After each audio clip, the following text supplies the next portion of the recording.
BPSC TRE के result में विसंगतियों को लेकर के लगातार बीपीएससी के चेयरमैन को अभ्यर्थी के द्वारा ज्ञापन दिया जा रहा है और लगातार बीपीएससी कार्यालय पर प्रदर्शन किया जा रहा है। इन सबके बीच में अभ्यर्थी कोर्ट का भी रुख अपनाने जा रहे हैं, जिसमें बहुत सारे मुद्दे को लेकर के वो इसके संबंध में याचिका डालने पर विचार कर रहे हैं। लेकिन जिन मुद्दों पर आप याचिका डालने की कोशिश कर रहे हैं वो मुद्दा कहीं पर भी कोर्ट में टिकेगा नहीं, क्योंकि इसको लेकर के लाखों जस्टिफिकेशन आयोग और शिक्षा विभाग दे देगा। इस वजह से एक ही केवल आधार है जिसके तरफ आप जा सकते हैं और मजबूती से अपनी पैरवी रख करके पूरे रिजल्ट को रिवाइज कर सकते हैं, वो है नॉर्मलाइजेशन। इसके रिगार्डिंग कल के डेडिकेटेड वीडियो में मैंने आप सभी को सूचित कर दिया था। उम्मीद है आपने वो वीडियो देख लिया होगा। बीपीएससी के चेयरमैन के द्वारा कुछ महत्वपूर्ण क्लैरिफिकेशन दिया गया है जिसे आपको जानना बेहद जरूरी है। पहले तो ये बता दूं कि ये ट्वीट आज ही के दिन किया गया है, सुबह में लगभग 6-7 बजे। आप स्क्रीन पर देख लीजिए। यस्टरडे सम TRE-CS कैंडिडेट मेट मी, यानी कि बीते हुए कल में कुछ TRE कंप्यूटर साइंस से संबंधित कैंडिडेट मुझसे मिले and complaint that outsider had fraudulently obtained STET 2019 certificate. और उनके द्वारा ये कहा गया कि कुछ आउटसाइडर यानी कि बिहार के बाहर के अभ्यर्थी गलत तरीके से या फिर फ्रॉड करते हुए STET 2019 का सर्टिफिकेट प्राप्त कर लिए हैं। On asking they checked STET 2019 advertisement, यानी कि उनको बताने के बाद या फिर कहने के बाद उन्होंने एडवर्टीजमेंट चेक किया STET 2019 का and found it was meant for residents of Bihar not permanent residents. और उन्होंने ये पाया, मतलब कैंडिडेट्स के बारे में उन्होंने कहा कि जब मैंने उनसे कहा कि आप एडवर्टीजमेंट को चेक करिए STET 2019 का, जब उन्होंने उसको चेक किया तो उन्होंने ये पाया कि इसमें बिहार का निवासी होना मांगा गया है, ना कि बिहार का मूल निवासी होना मांगा गया है। आगे पढ़िए। They knew it difference and so left peacefully. वो जानते थे इसको, अंतर को जानते थे और शांतिपूर्वक वो वहाँ से निकल गए, मतलब कि बीपीएससी कार्यालय से वो चले गए। इनके कहने का मतलब ये है। अब देखिए, जो STET का मुद्दा था जिसमें कंप्यूटर साइंस में अदर स्टेट के कैंडिडेट को जो सोशल मीडिया साइट्स पर वायरल हो रहा था, वो सभी चीज़ों को लेकर के अभ्यर्थी कोर्ट जाने पर विचार कर रहे थे। ये मामला कहीं टिकेगा ही नहीं, क्योंकि देखिए मूल जो निवास प्रमाण पत्र होता है, जो डोमिसाइल होता है, वो 2 प्रकार से बनता है। एक होता है आपका मूल निवास और दूसरा होता है आपका सामान्य निवास। जैसे उत्तर प्रदेश के परिप्रेक्ष्य में आप देखेंगे तो यहाँ का जो निवास प्रमाण पत्र डोमिसाइल सर्टिफिकेट इशू होता है, उस पर आप देखेंगे सामान्य निवास लिखा रहता है, और उसमें आप नीचे डिटेल में पढ़ेंगे तो उसमें वहीं लिखा रहता है कि इस अभ्यर्थी ने जिस डेट में ये सर्टिफिकेट इशू हुआ है उससे पीछे कम से कम 5 वर्षों से वह उत्तर प्रदेश में रह रहा है। यानी कि अगर आप किसी राज्य में कम से कम 5 वर्ष रहने का प्रमाण दे देते हैं तो आपका सर्टिफिकेट, जिसे रेजिडेंस सर्टिफिकेट कहते हैं या फिर डोमिसाइल सर्टिफिकेट कहते हैं, वो आपको प्राप्त हो जाता है।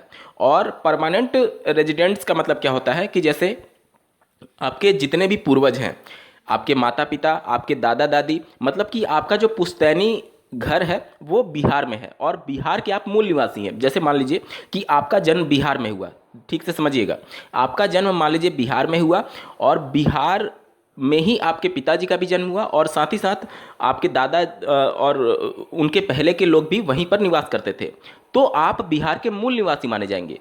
और इन केस मान लीजिए कि आपके पिताजी का ट्रांसफ़र बिहार से यूपी में हो गया और यूपी में आपने 5 साल निवास कर लिया, उसके बाद से आप यूपी के भी वो सामान्य निवास प्रमाण पत्र वाला प्राप्त करने के लिए एलिजिबल हो जाते हैं। और मूल निवासी आप किसके माने जाएंगे? यूपी के नहीं माने जाएंगे, मूल निवासी आप बिहार के माने जाएंगे। अब इसका जस्ट उल्टा समझिए। मान लीजिए किसी एक कैंडिडेट जो कि मूल निवासी है यूपी का, ध्यान से समझिए, मूल निवासी है यूपी का, मतलब कि यूपी में ही उसके पिता, उसके दादा दादी और उनके सभी पूर्वज रहते थे, और उनके पिता का ट्रांसफ़र मान लीजिए बिहार में हो गया और बिहार में अधिकतम 5 साल, न्यूनतम 5 साल वो रहने का सर्टिफिकेट वहाँ से बनवा लिए। तो वहाँ पर जो सर्टिफिकेट बना वो मूल निवास का नहीं बना, बल्कि सिर्फ सामान्य निवास का सर्टिफिकेट बना, बिहार वाला। वहीं बीपीएससी के चेयरमैन के द्वारा कहा जा रहा है कि जो STET में कैंडिडेट्स ने अदर स्टेट होने के बावजूद भी वो उसमें सफलता कैसे प्राप्त कर लिए, तो वहाँ पर बिहार का मूल निवासी होना अनिवार्य नहीं मांगा गया था, बल्कि बिहार का निवासी होना अनिवार्य मांगा गया था। यही चीज़ें मैं आपको पहले भी समझाने की कोशिश कर रहा था कि अगर इन सभी चीज़ों को आप लेकर के कोर्ट में जाते हैं तो बहुत सारे ऐसे प्रावधान हैं जिसमें कहीं ना कहीं क्लॉज में आप फंस जाएंगे। ये सभी मुद्दा है ही नहीं कि आउटसाइडर को कितनी सीट मिली, आउटसाइडर ने गलत तरीके से स्टेट का सर्टिफिकेट प्राप्त कर लिया। ये सभी चीज़ें अभी आयोग खुद बोल रहा है कि हम अभी प्रोविजनली सभी चीज़ों को चेक कर रहे हैं। जब सभी अभ्यर्थी ज्वाइन कर लेंगे तो उनका बैकग्राउंड में भी डेटा का सब कुछ चेक होता है, और अगर वो फ्रॉड किए होंगे या फिर इस प्रकार की चीज़ें तो उनको बाद में भी सिस्टम से निकाला जाएगा। तो इन सभी चीज़ों में अगर कोर्ट में मामले जाते हैं तो आयोग या फिर शिक्षा विभाग ये हलफनामा दे देगा कि हम लगातार इन सभी चीज़ों की जाँच करते रहते हैं, और अगर कोई फ्रॉड कैंडिडेट है तो उसको भविष्य में बाहर निकाल दिया जाएगा। फिर वहीं पर आपका मुद्दा खत्म हो जाएगा। आपका मुद्दा ये है कि जो चीज़ें पूरी तरीके से रिजल्ट को रिवाइज करने में प्रभाव डालेंगी वो सिर्फ और सिर्फ नॉर्मलाइजेशन है। बाकी नियोजित वाला जो मुद्दा है वो भी शिक्षा विभाग उसको कई तरीके से तर्क देकर के उस मामले को खारिज करा सकता है। सिर्फ और सिर्फ एक ही मुद्दा है, वो है नॉर्मलाइजेशन। इसके अलावा कुछ दिन पहले ये खबरें आई थी, मीडिया में ये खबरें चल रही थी कि 70% आउटसाइडर को नियुक्ति पत्र मिला है बिहार की शिक्षक भर्ती में। ये भी खबर मैंने आपको बताया था कि मीडिया ने गलत तरीके से कवरेज किया था। आज के न्यूज़पेपर में आर्टिकल देखिए जो कि डेटा दिया गया है बीपीएससी के माध्यम से। इसमें देखिए दूसरे राज्यों के 14,000 अभ्यर्थी चयनित। यहाँ पर अगर आप पूरा देखेंगे बिहार लोक सेवा आयोग द्वारा चयनित कुल 1,20,336 में करीब 14,000 दूसरे राज्य के हैं। ये सभी प्राथमिक शिक्षक के रूप में अनारक्षित वर्ग में चयनित हुए हैं। इनमें सबसे अधिक उत्तर प्रदेश के हैं। अब पूरे मामले को आप समझिए। उस समय बोला गया था कि 70% अदर स्टेट के कैंडिडेट सेलेक्ट हुए हैं।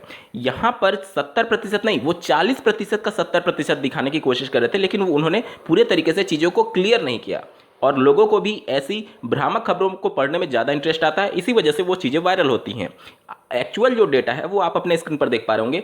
दूसरे राज्य के सिर्फ 14,000 अभ्यर्थी चयनित हुए हैं, और 14,000 किसमें, जो टोटल 32,000 सीटें हैं, ध्यान से समझिए, 80,000 का 40% जो कि ओपन सीटें हैं, यानी कि 32,000 सीटों में से 14,000 सीट अन्य राज्य के अभ्यर्थी इस पर चयनित हुए हैं। और अगर 32 के 32,000 पर भी अन्य राज्य के अभ्यर्थी चयनित हो जाते तो भी आप इसको कोर्ट में चैलेंज नहीं कर पाते, क्योंकि जो भर्ती होती है वो नोटिफिकेशन के शर्तों पर होती है। नोटिफिकेशन में कहीं पर भी मेंशन नहीं किया गया, या फिर बाद में इन्होंने संशोधन तक नहीं किया कि हम 40% में से 10% ही सिर्फ अदर स्टेट को देंगे। साथ ही साथ मीडिया में जो बिहार राज्य के सचिव हैं उन्होंने स्टेटमेंट बाकायदा दिया था कि हम 40% सीटों पर अदर स्टेट के कैंडिडेट को मौका देने जा रहे हैं। जब आपने 40% सीटों को ओपन कर दिया तो अब खेल के बीच में नियम नहीं बदला जा सकता। इसलिए जो 14,000 अभ्यर्थी चयनित हुए हैं, अगर इसको लेकर के कोर्ट जाएंगे ये मामला कहीं से भी कोर्ट में नहीं टिकेगा। और 70% वाली खबर फेक है, मैंने आपको पहले भी बताया था और आज आपने प्रूफ के तौर पर देख लिया। अदर स्टेट के कैंडिडेट 14,000 चयनित हुए हैं, और 14,000 में भी ज़्यादा से ज़्यादा लड़कियां हैं, क्योंकि बिना नॉर्मलाइजेशन किए ओवरलैपिंग किया गया है, जो कि सीधे तौर पर आर्टिकल 15 का उल्लंघन है, क्योंकि लिंग के आधार पर डिस्क्रिमिनेशन किया गया है। लिंग के आधार पर कैसे? महिलाओं का पेपर अलग था जिसका लेवल थोड़ा सा आसान था, पुरुषों का पेपर अलग था जिसका लेवल थोड़ा सा कठिन था। आप महिलाओं को 50% रिजर्वेशन दे सकते हैं, वो कानून में और संविधान में इसका प्रावधान है, लेकिन अगर आप कॉमन मेरिट बना रहे हैं तो उसके लिए समानता का अधिकार सबको है, मेल को और फीमेल को। समानता के अंतर्गत आप डिफिकल्टी लेवल इक्वल रखना चाहिए था, जो कि आपने नहीं रखा। इस वजह से लिंग के आधार पर यह डिस्क्रिमिनेशन है, जो कि आर्टिकल 15 का सीधे तौर पर वायलेशन है। अगर इस पॉइंट को लेकर के आप कोर्ट जाते हैं तब रिजल्ट रिवाइज होने के चांसेस हैं। बाकी नियोजित का मुद्दा उठा लीजिए, बाकी आप अदर स्टेट का मुद्दा उठा लीजिए, ये सब मुद्दे कहीं पर भी कोर्ट में टिकेंगे नहीं। नियोजित वाला मुद्दा जो है वो भी देखिए, ये सभी चीज़ें सप्लीमेंट्री में आप रख सकते हैं, जैसे कि मेन प्रेयर जो होगा आपका वो नॉर्मलाइजेशन को लेकर के होना चाहिए। बाकी नियोजित वाला जो मुद्दा है ना, वो कहीं ना कहीं राज्य सरकार उसको घुमा फिरा करके, जैसे आप देखिए मामला जब 30:1 के रेशियो को लेकर के जब बीएड अभ्यर्थियों को अलाउ करने के लिए सुप्रीम कोर्ट में स्टेट ऑफ बिहार की एसएलपी गई थी 320 पेज वाला, आपको याद होगा। उसमें भी जो पीपल टीचर रेशियो होता है 30:1 वाला, उसका भी जिक्र किया गया था और लगातार उनमें यही बातों पर जोर दिया गया था कि हमारी शिक्षा व्यवस्था खराब हो जाएगी अगर शिक्षक भर्ती पर स्टे लगता है या फिर बीएड अभ्यर्थियों को इसमें एक्सक्लूड किया जाता है। वो मामला कहीं टिका कोर्ट में नहीं टिका। ये सभी चीज़ें ऐसी होती है ना कि राज्य सरकार इसको जस्टिफिकेशन दे करके कि हम इसके बाद से दूसरी भर्ती कर देंगे और छात्र शिक्षक अनुपात को कंप्लीट करने की पूरी कोशिश करेंगे, अचीव करने की पूरी कोशिश करेंगे। उसके बाद से क्या मुद्दा रह जाएगा, अभ्यर्थियों को अगर इस प्रकार से कोर्ट में ये बोल दिया गया कि हम दूसरी भर्ती निकाल देंगे, भले राज्य सरकार निकाले ना निकाले, तो फिर कोर्ट तो राज्य सरकार के बातों को ही सुनेगी ना कि आप दूसरी भर्ती निकालेंगे तो छात्र शिक्षक अनुपात तो वैसे ही कवर हो जाएगा। तो ये सभी चीज़ें कहीं पर भी मामले कोर्ट में नहीं टिकेंगे। हाँ, सप्लीमेंट्री के तौर पर आप जरूर रख सकते हैं कि हाँ इस प्रकार की चीज़ें हुई हैं जिससे छात्र शिक्षक अनुपात बिगड़ेगा क्योंकि वही कैंडिडेट अपने ही सीट पर चयनित हो रहा है, कोई नया कैंडिडेट सिस्टम में नहीं जा रहा है। लेकिन केवल यही पॉइंट बनाना आपके लिए घातक हो सकता है और ये मामला कहीं पर भी कोर्ट में शायद ना टिक पाए। इसलिए सबसे ज़्यादा महत्वपूर्ण है आपको आर्टिकल 14 और 15 का जिक्र करना, जो कि समानता के अधिकार का हनन किया गया है नॉर्मलाइजेशन ना करके। उम्मीद करता हूँ आप सभी के डाउट क्लियर हो गए होंगे। इस वीडियो को देखने के लिए आपका बहुत बहुत धन्यवाद। भगवान करे आपका दिन शुभ हो।